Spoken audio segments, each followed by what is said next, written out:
Hello, Chef Marcus Guiliano here, and I'm your chef on a mission. Today's mission is corruption. Corruption in the restaurant world, or basically kickbacks in the restaurant world. Do restaurants get paid to serve a certain wine or spirit? Are there incentives? Well, in New York State, it's illegal to be able to get a kickback or an incentive or to have something actually, some kind of incentive, some kind of bribe. But it still happens. One of the big companies does this a lot. Southern Wine and Spirits, now called Southern Glazer Wine and Spirits. They operate in 44 states. I think their annual revenue is $17 billion. And first off, I want to say that Southern Glazer does have some great employees. There's a lot of great people there. My rep from Lauber, that division, awesome rep, great people. There's some really good people in the organization. But however, when you're that big of a company, there's a lot of pressure to put on these salespeople and the sales managers to sell certain brands. When you're in 44 states and you represent Jack Daniels and all of those, or Absolute, or Grey Goose, or some new product in one of their portfolios, the pressure's on to sell that product and get it placed in restaurants and in stores. So what happens? Now, this has happened to me. I've had upper tier management, sales manager, fine wine manager. I've had people walk into my restaurant and say, Marcus, I need to sell this wine this month. I need to place this, and I'm willing to give you my credit card. Swipe it for me for $500. I don't want anything in return.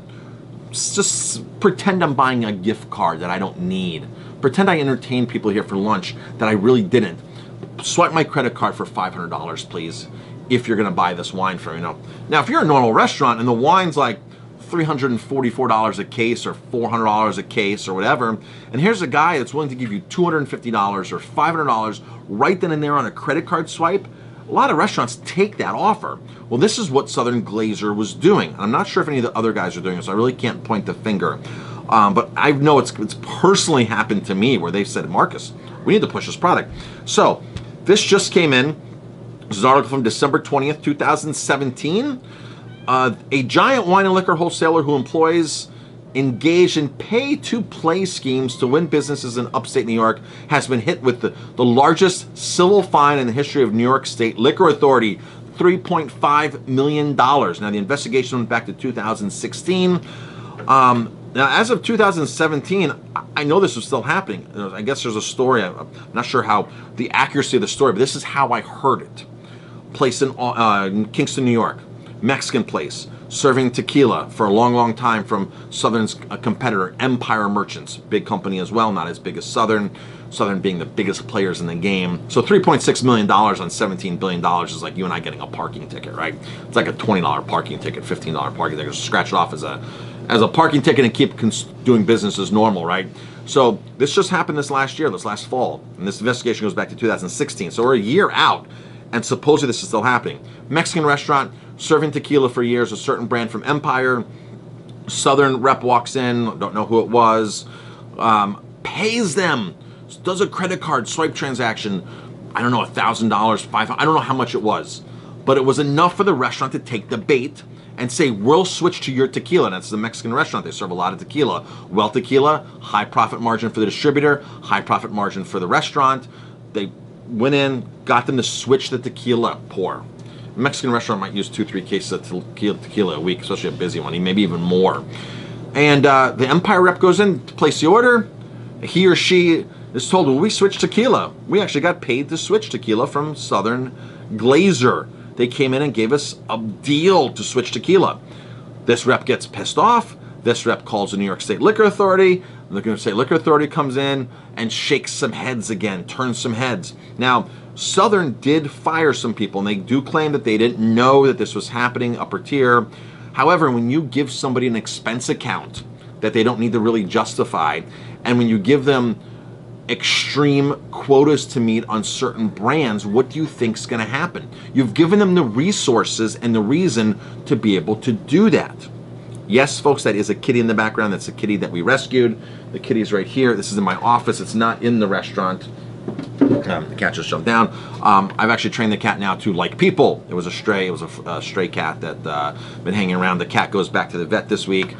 The cat's doing very well. We think we have a home for it, but it's over in an auxiliary office next to the restaurant. That's not in the restaurant itself. So don't worry, there's not a cat running around the restaurant, folks.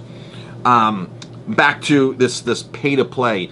So this has happened many times in New York State. It's happened in other states. It's illegal, I believe, probably in most states, because they don't want restaurants and wine shop owners, liquor store owners, to be bribed, to be influenced on what liquor they're selling.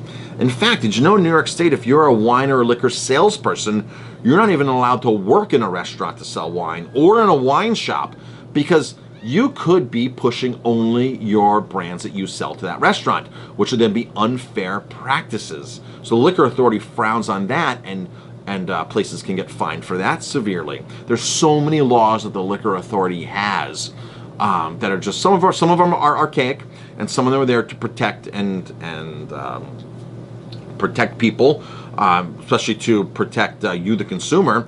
So, for example, a lot of places will take vodka and stick it behind the bar in vats and throw some celery in it and throw some other things, where they pour the vodka out of the bottles, put it into a new bottle. That's totally illegal. When you go to a restaurant, when you buy something, you have to be able to pick up the bottle and have the identification of what's there, the alcohol content, and what exactly it is.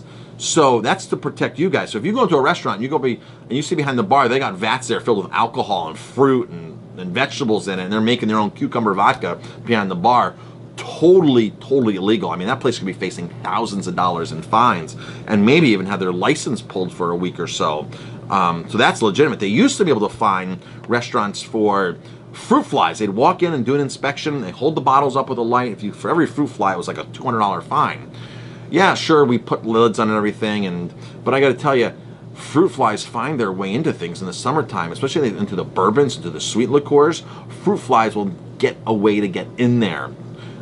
As of 3 years ago, the Liquor Authority says, you know what, we're going to be a little easier on restaurants, and we're not going to fine them anymore for fruit flies in the bottles. But I'm assuming they still want you to throw the bottle away and start over, which is understandable. But at least, you know, fruit flies are going to get in stuff, and they did lighten up on that. So the Liquor Authority is there to protect us and archaic rules, and to stop monster giants like Southern out there throwing their money around and influencing on what you're drinking. So yeah, so are restaurants bribed? Yeah, restaurants are bribed. Sometimes, you know, it's maybe, hey, if you buy a case, I'll give you a free bottle, I'll give you my sample bottle. And there's all kinds of tactics that salespeople use, some much more professional than others, where they're saying, here's $500 to switch lines, I need to sell this. But I mean, salespeople, yeah, they come in, they give me a gift here and there of a bottle for my birthday or a bottle for Christmas or New Year's, which is understandable. But as far as the pay to play, yeah, it happens. It happens in other states. Massachusetts had a big bust a couple years ago with beer. I was doing a consulting job at a place, and I said, you guys need to get better beer. This is in Boston. They go, we can't, because the beer company, the beer distributor, owns our beer coolers. They own our keg equipment. I said, they own it? Oh yeah, we own it, and that's very popular in something like that. And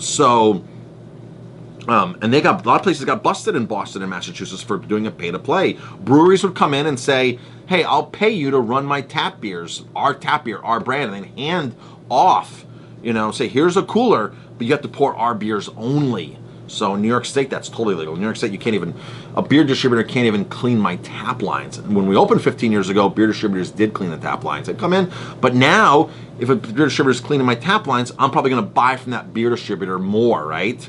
So, or if they're only cleaning the tap lines of the beer that I buy from them, of course that cycle's going to keep going around. I'm Chef Marcus Guiliano. Thanks for watching. If you like my videos, please hit like, subscribe to my channel, and definitely pass it on.